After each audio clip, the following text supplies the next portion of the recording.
In various contexts, Swamiji was always prone to saying, if you want to know me, listen to my music. And I think one could even say that doing more than listen to music, playing the music, singing the music, making it part of yourself makes that even more an intense experience. But I would like to know from you personally, how do you know Kriyananda from having played and worked with this music all these years?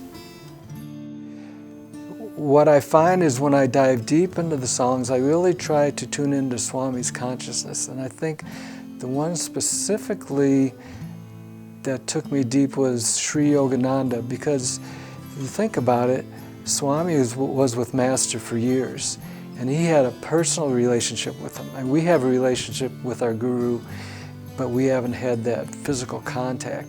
And Sri Yogananda, when I started thinking about it, it's Swami just really talking to Master, and with his consciousness and his knowledge of knowing Master and saying, fill me with your presence and I want to be one with you. And so I tried to tune into that aspect of Swami's just so innate knowledge of Master and how he wrote that chant. And so when I recorded that, I just tried to feel that vibration.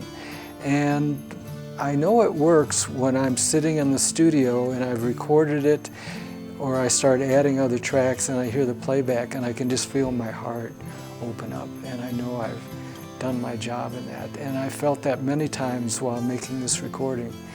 And it's amazing to me that we are able to tune into that. And there's an expression, there's actually a song called Master's Radio that was recorded back in the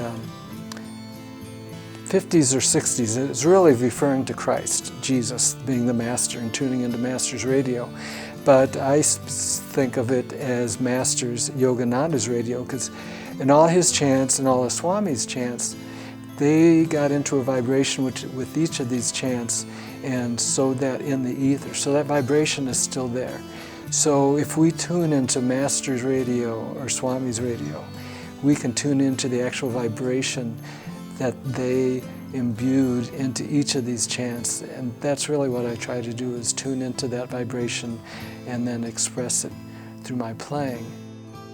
Is there anything more you want the listeners to get from this album, or to know about the process of creating this album?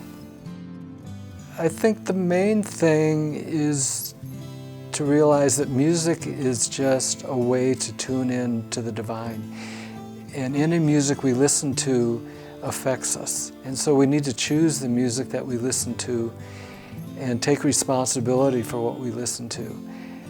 And to tune into the music that's going to uplift your consciousness and tune you in to your highest self and the higher realms.